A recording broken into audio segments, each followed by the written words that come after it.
Hey guys, welcome to my channel. I hope you're all doing very well. Don't mind this. This is for something else. Don't even worry about it. So I just watched Glass Onion. Let's talk about it. So Glass Onion is directed by Rian Johnson, who of course also directed the first Knives Out movie. Knives Out! Yes, this is the sequel to Knives Out, which is kind of an anthology movie series that doesn't center on the same character each time, but the connective tissue in this franchise is of course Benoit Blanc, who is portrayed by Daniel Craig, having the time of his life with this iconic nonsensical accent. Now, some of you guys may know that the Knives Out franchise was actually purchased by Netflix for a cool $500 million.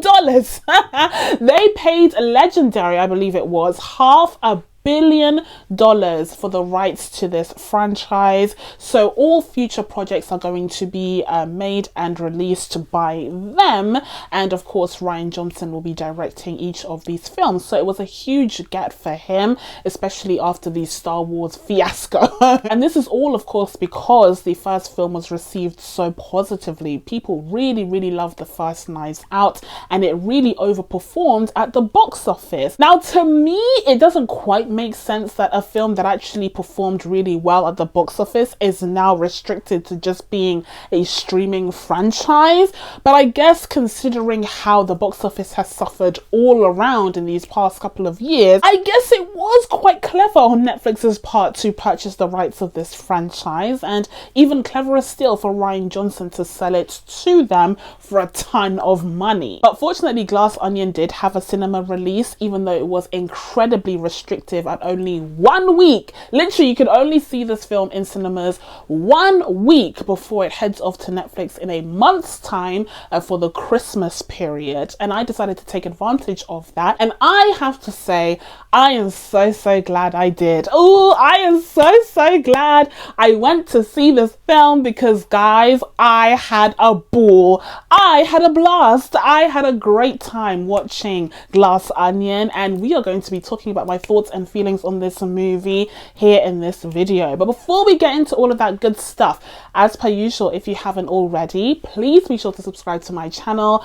Make sure you turn on your notifications so that you can be told when I upload next, and be sure to give this video a like, a thumbs up if you enjoy my reviews. It really helps the channel out, and it lets me know what you'd guys like to see from me. Now, without further ado, let's get into my non-spoiler review of Glass Onion. I almost forgot the name. So first of all, let's talk about this cast, because the Knives Out franchise has emerged as a murder mystery franchise that is jam-packed with stars in its casts, and that was very much the case for the first film. And this time around, alongside Daniel Craig, we have Edward Norton, Kathryn Hahn, Kate Hudson, Leslie Odom Jr., Jessica Henwick, and my girl Janelle Monáe. Oh my. I was so excited. I'm a huge fan of Janelle Monáe. Okay, I think she is such a star. I'm kind of wearing her colors at the moment, although again, this look is for something else. Don't even worry about it. But I was so excited when I saw Janelle Monáe in the trailer for this movie, and I have to say, guys, she is phenomenal. The thing about her performance is, at first you think that something is off. And of course, here's the thing, you always think something is off. You always think something is off because it's a murder mystery, and we'll get into that in a second. But your senses are automatically heightened because you want to be spotting all the clues, you want to be figuring things out. And so when she acts in certain ways, there's a point in the film at the beginning where you're like, is this just like a off performance? Like, was Janelle a bit tired that day? What's going on? What's going on? But I guarantee you stick it out and you realize that everything was intentional, including Janelle Monáe's performance, and she absolutely did the actoring in this film. And the whole cast brought their A game to this movie. In particular, Kate Hudson was portraying a very specific kind of character. She's the I say it how it is kind of celebrity. She's that, listen, like, I just want to speak my truth, and sure, I insulted a whole marginalized group, but that's just me just being honest, you know, just saying it how it is, you know, freedom of speech. We know those kinds of celebrity, they tend to steer right in their politics. That was me trying to figure out what my right is.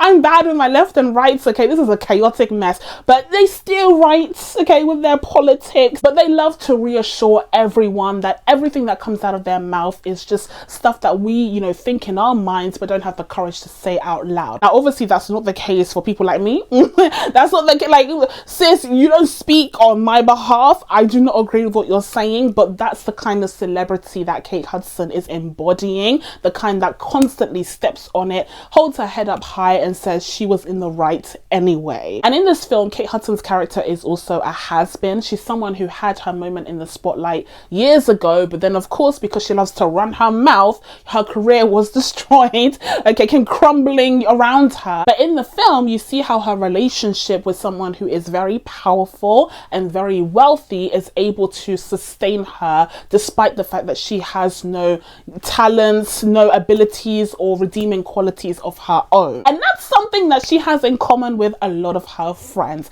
And that speaks to one of the main themes of the film, which is, you know, having these kind of leeches that gravitate towards this center point that is someone who is powerful and wealthy and privileged. This is yet another project that explores and kind of denounces privilege and wealth, especially the privilege and wealth and notoriety that comes with the billionaire status. Now, billionaires have been a very hot topic recently, especially with a certain billionaire buying one of the most popular social media platforms in the world and promptly destroying it, promptly making a mess of it. And then of course you have the billionaire space club with all of these billionaires investing a ton of money into space travel, seemingly trying to escape the hellhole that they've perpetuated here on Earth. They're over there traveling to Mars, the moon, to Venus and wherever else to try and figure out how they can colonize those lands.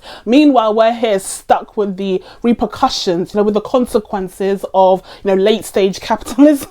And they're just planning on leaving us in their dust. And all the while, there are certain groups of the masses that are applauding them along the way for some bizarre reason. And as a result of billionaires being such a hot topic at the moment, of course, art mimics life. And we're starting to see a lot of projects exploring billionaires, exploring wealth and privilege. This is something that has definitely, you know, taken off, especially after the, you know, Black Lives Matter movement and of course the billionaire discussion. So it was inevitable that we would start to see projects like The White Lotus, The Menu, which I really want to see, by the way. Have not seen The Menu yet. And then of course you can add Glass Onion to the pack, which also interrogates the billionaire status and wealth inequalities that we see across the world. Like I said, this is going to be a non-spoiler review, but if you really don't want to know anything at all about this movie, you might want to skip, you know, 2 minutes just for this part. But I did just want to mention, here in this film, you have Edward Norton portraying the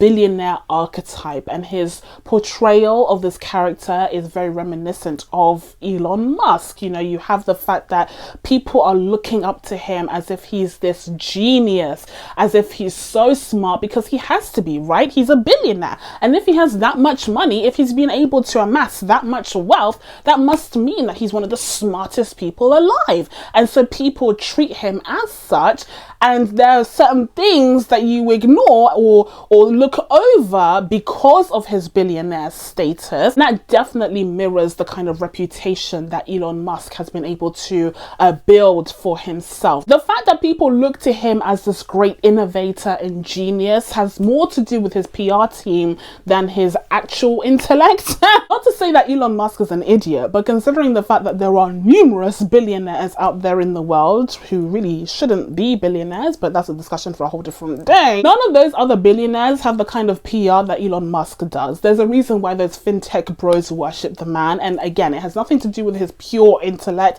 and everything to do with his marketing. And again, that's definitely something that is highlighted in this film. However, whilst it is clear that Elon Musk is the main source of inspiration for Edward Norton's character in this film, I couldn't help but notice the eerie and ominous presence of a certain mural that depicts a certain ex-billionaire, shall we say, who is depicted as this Greco-Roman deity almost, and he often hovers behind Edward Norton's character whilst he gives his self-important soliloquies.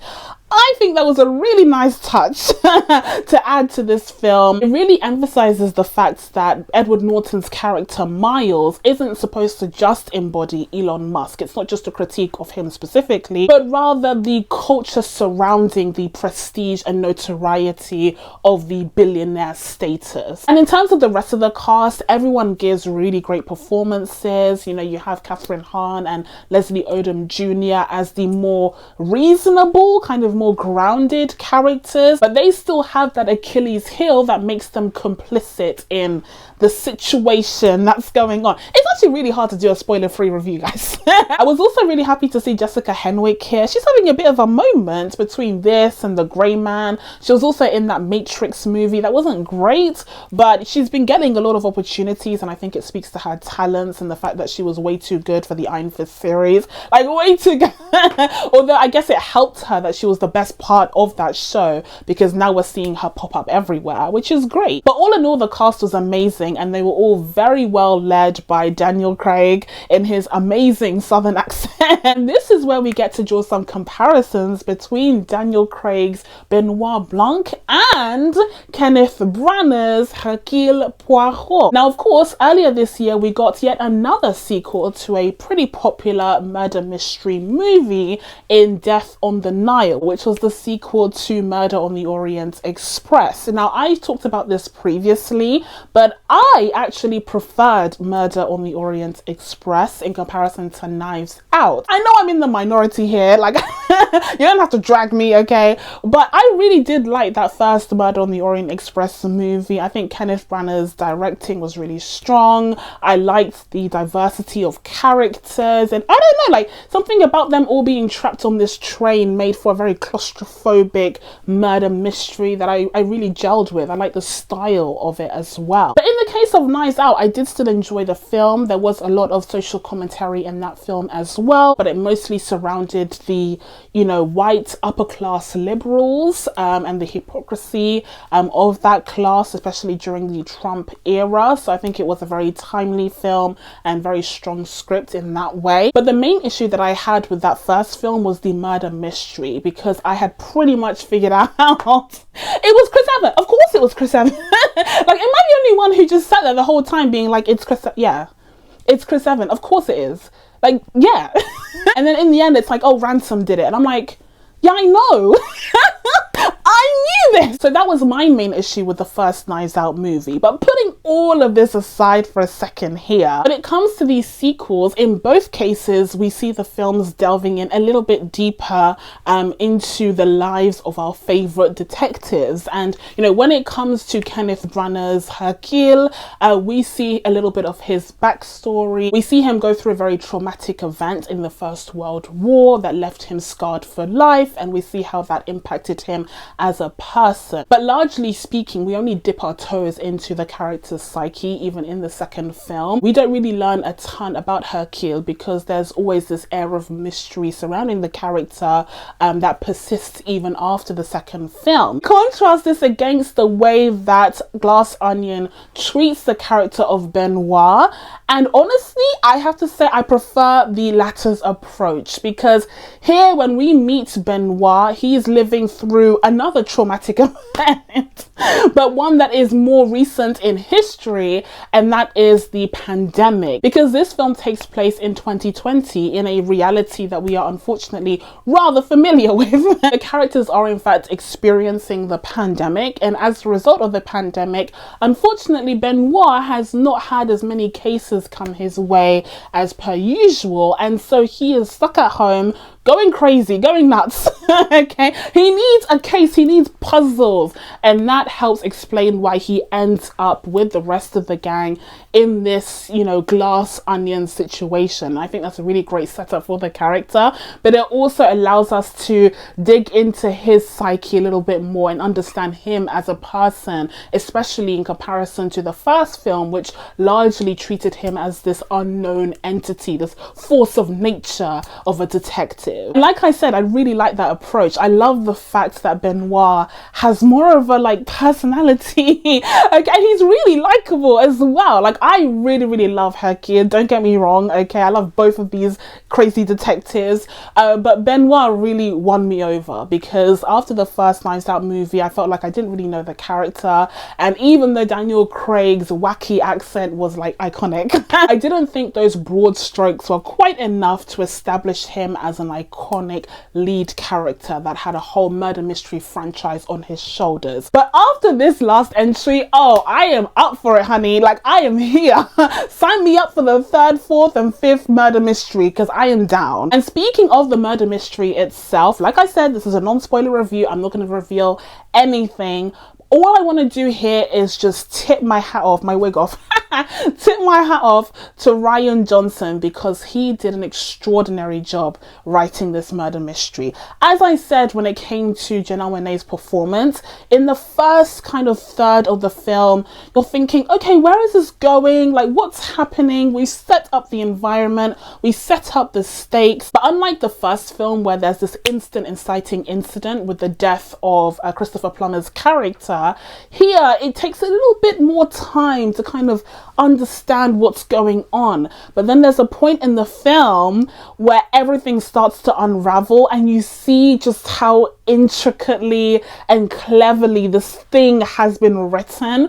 And honestly, I was in awe. Like, unlike with the first film, where I really was not impressed with the twists and turns because I saw them coming from a mile away, here I was genuinely surprised and left in awe of Rian Johnson's writing. His work here was so strong. And if we are drawing comparisons between, you know, this film and Death on the Nile, hands down Rian Johnson takes the cake on this one. And in fact, he beat himself, because I think he's done an even better job in comparison to Knives Out. And as a final point, speaking of the all-star cast in these murder mystery movies, one thing that Glass Onion definitely has a leg up on in comparison to Death on the Nile is, well, the performances. The quality of actors, okay, if we're being honest. But the second thing that it excels at, okay, are the cameos. The cameos here are really great. There's one particular cameo from an iconic actress who's no longer with us, which was a surprise to me, but a welcome one for sure. And there was also another cameo that kind of had me shook. This film is so clever. Guys, listen, overall, long story short, okay, you need to see Glass Onion. You need to see Glass Onion. This film is good. Yeah. Sorry, see it in the cinema if you can, but if you can't, then this will be a great treat to watch over Christmas when it hits Netflix. So with all of that being said, guys, I'm going to be giving Glass Onion an 8.5 out of 10. So that's it from me. Now that I told you guys my non-spoiler thoughts on Glass Onion, it's time for you guys to let me know what you thought of this movie, if you've watched it yet, down in the comments below, or let me know if you're planning on watching it in the cinemas or on Netflix. Either way, you're gonna see it. Either way, you better watch it. Please be sure to subscribe to catch new videos coming up. Thank you guys so much for watching. I really appreciate it, and I will see you in the next one. Bye.